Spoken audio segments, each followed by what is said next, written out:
of you probably already know much better than I. Buckey Boone, who has retired after 12 years with Washington County School Board. And is the chair of the Appalachian Peace Education Center, which we all need to learn a bit more about. And I understand he was with the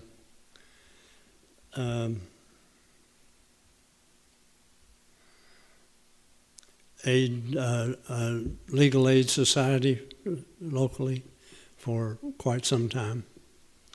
And any other thing that needed being done, I'm sure he was there. And without further ado, Buckey, I'm going to turn it over to you.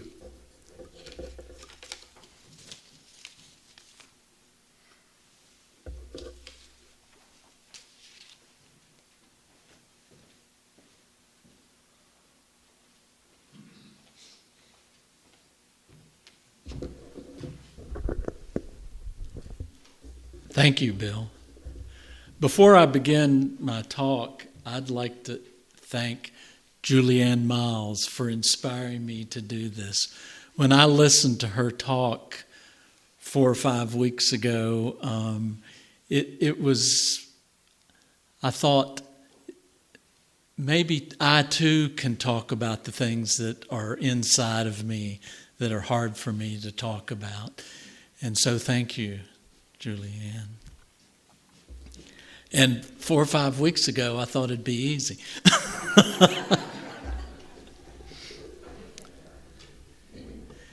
In the immortal words of Norman Whitfield and Barrett Strong, war, what is it good for? Absolutely nothing.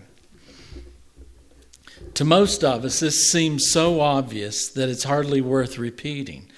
But in fact, wars, war preparation, and war whooping have continued unabated since the Temptations first sang that song. It's pretty easy to recognize many of the major causes of war and governmental violence. Martin Luther King's triplets of evil lead that list: materialism, racism, and militarism. Materialism, or money. Since President Eisenhower warned about the military-industrial complex, that complex has only grown and become more entwined into our cultural lives. Today, the United States government spends more on the military than the next 10 governments of the world. In our country, military spending accounts for nearly half of all discretionary spending. This is a travesty for the resources drained from useful projects such as healthcare, education, art, nutrition, and it has become such a large part of our economy that it motivates corporations and people to promote military and military solutions to increase profits. And as we send our military products overseas, we enable other governments to engage in violence. Our gifts of guns and bombs make it easier for Israel to sustain its killings and destruction in Palestine. Racism. I agreed with King when he talked about racism as being one of the great evils of our country. Lately, I've come to look at racism as a subset of even more intractable problem, tribalism. Early humans survived because of tribalism. It may be in our DNA. It's certainly not easy to eliminate. 2,000 years ago, Jesus spoke against it and tried to help us see that we are all neighbors. Today, it's easy for us to see how destructive tribalism has become, at least when we're on the outside of a conflict looking in. Militarism, the simple idea that it's okay for a country or a group to use military methods, killing, to gain power and to achieve its goals seems to make perfect sense when it's our own country. But when it's another country, say Russia or China, the opinions seem to change. War crimes have been in the news lately. Maybe we should instead talk about war itself as a crime. Lately, I've done more thinking about why those of us who don't subscribe to the idea that war is okay don't do more to resist our government's addiction to militarism.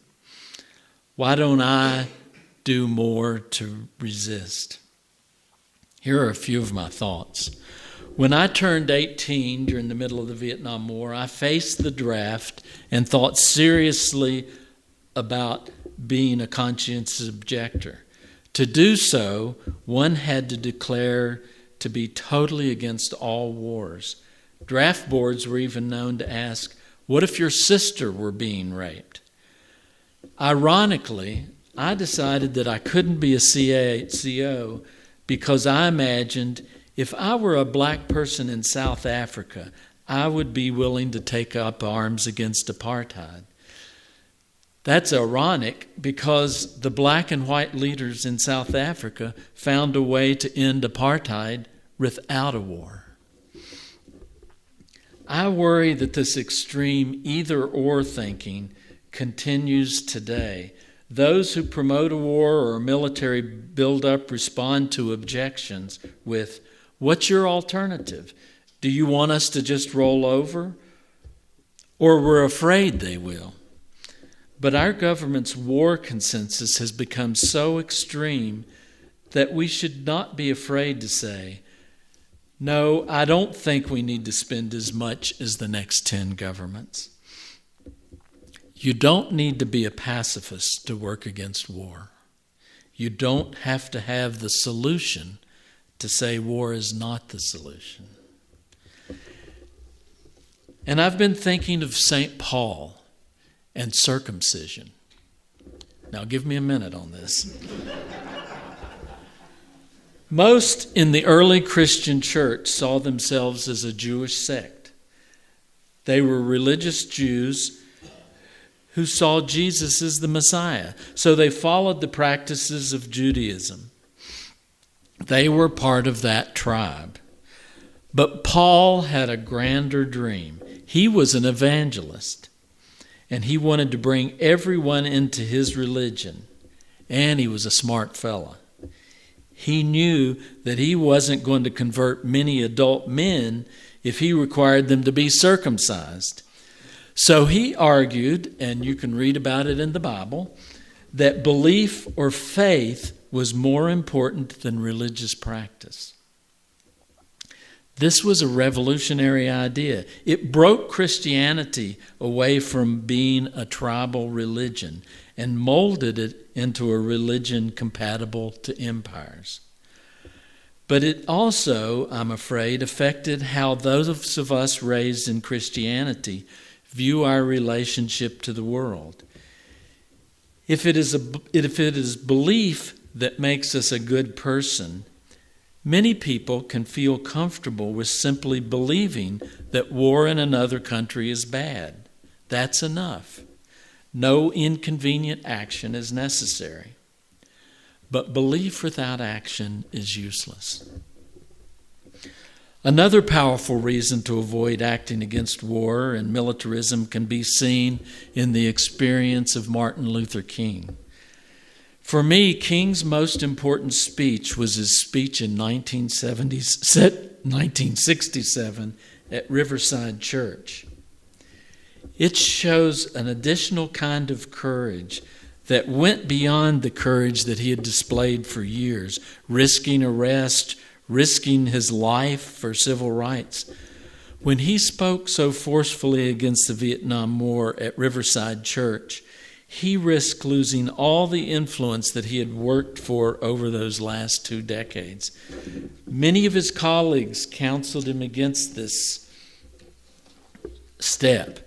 They warned that he would be cut off from the Johnson administration and would become a pariah. And they were mostly right. He became a persona non grata at the White House. 168 major newspapers condemned that speech. Many in the civil rights movement distanced themselves from him.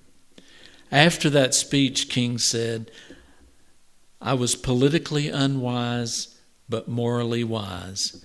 I think I have a role to play which may be unpopular, for I really feel that someone influence has to say that the United States is wrong, and everybody else is afraid to say it." Well, none of us have the type of influence that Dr. King risked that day, but I know that I worried about my school board seat when I protested the Iraq War out on the streets in Abingdon. Fortunately, or maybe unfortunately, few people were paying attention. I've heard some of our political leaders admit that losing influence in the government is their reason not to call for a ceasefire in Palestine. Perhaps the strongest motive against working for peace is the sense that nothing we do will make any difference, that those aligned with war are just too powerful in this country. I can relate to that feeling. The billions of dollars in profit, American first nationalism, the drive for power and tribalism are all arrayed in the call for war and the preparation for war. In the face of all that, it is pretty easy to feel hopeless. Recently, I was reading an article about Sofia Coppola, the movie director. She directed movies such as Marie Antoinette and Priscilla. The writer mentioned that Coppola seemed to specialize in stories about privileged women who have no agency. That phrase really caught my attention. I wondered if all of us in the United States might be like Marie Antoinette and Priscilla Presley, privileged and comfortable, but with no real agency in the world.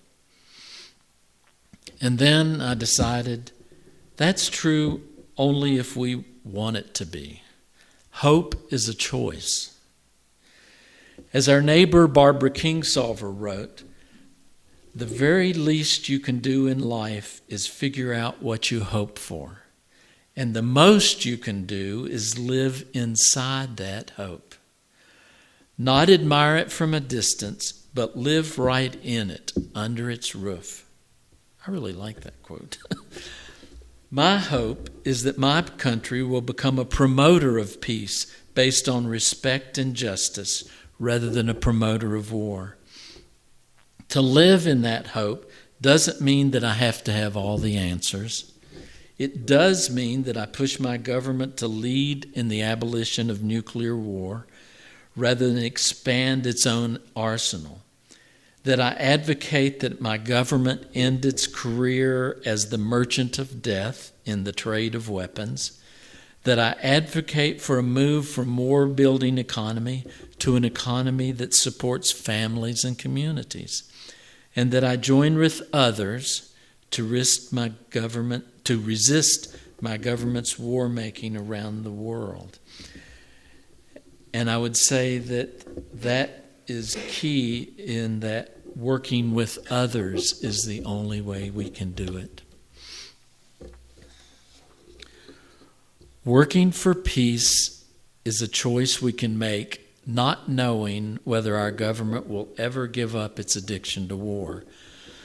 When in 1820, Elihu Embree published the first anti-slavery newspaper in the nation in nearby Jonesboro, Tennessee, he had only hope that others would follow.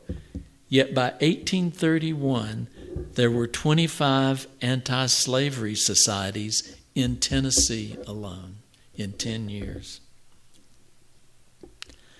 As John Lennon said, imagine all the people living life in peace. Thank you.